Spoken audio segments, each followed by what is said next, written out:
प्रणोतीच्या म्हणजे आमच्या पनूच्या life and style याच्यासाठी अर्थात लक्षात घ्या, तिचं हे जे लाईफ अँड स्टाईल आहे ते मी तिला सुचवलं आणि त्यानंतर तिने ते नाव दिलं लाईफ अँड स्टाईल.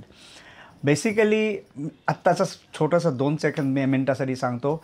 आजचा दिवस एक सोमवार म्हणजे श्रावणातला पहिला सोमवार आणि फार वर्षांपासून जे आम्ही शंकराची 1000 बेल अर्पण करण्याची जी पूजा करतो आहे ते आज आमच्या घरात एकदम छान पार पडली.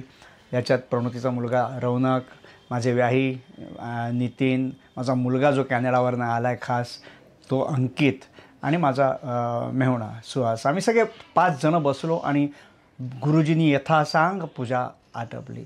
यामागे ही पूजा म्हणजे मी जेव्हा 5 वर्षाचा होतो तेव्हापासून करायचो, म्हणजे 50 वर्ष तरी कमीत कमी ही पूजा मी आता इकडे करतो आहे. देवळातली पूजा आता आम्ही थोडीशी बंद केली आहे कारण घरीच करण्यात आम्हाला जरा जास्ती त्या बाबतीत समाधान मिळतं कारण पूजा अगदी व्यवस्थित आटपते. आणि ही पूजा दरवर्षाची एक या श्रावणाचा भाग आणि याच्याने श्रावणाला आणि सणांना सुरुवात होते.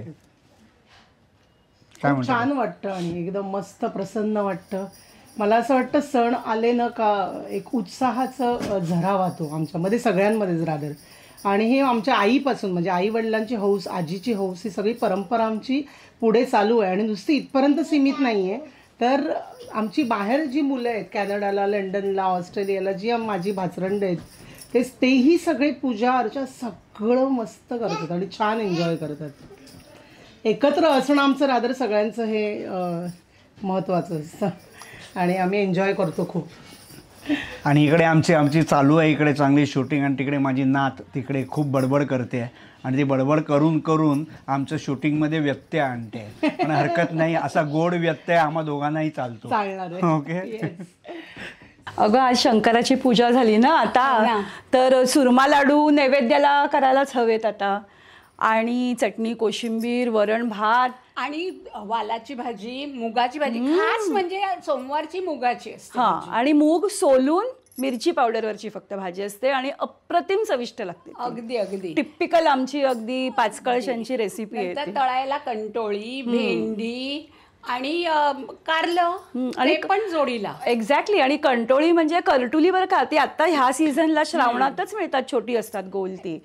आणि खास आमचं असतं ती म्हणजे कवळ्याची आमटी. आता हा कवळा म्हणजे काय तर चिंचेचा पाला असतो, म्हणजे जे मे महिन्यात चिंचोके पडतात जमिनीमध्ये त्यातून जे नवीन धुमारे जे फुटतात ना आणि उगवून येतं तो कवळा चिंचेचा पाला घेऊन त्याची आंबट गोड काजू आणि काय ग करतो आपण अजून चिंच थोडंसं म्हणजे काजू नाही म्हणून चिंच, नारळाचं दूध, नारळाचं दूध असं सगळं घालून खास कवळ्याची आमटी असते. खूप छान. तर आणि दिंडीच्या पानात वाढायचं असते ते मोठी. सोमवार म्हटलं का आम्ही संध्याकाळी 6 वाजताच दिवे लागताना एकदाच आणि दिवसभर एकदाच उपवास असतो, त्यामुळे संध्याकाळी आणि 6-6:30 वाजताच आम्ही तो उपवास सोडतो आणि त्या पानात फार छान वाटतं.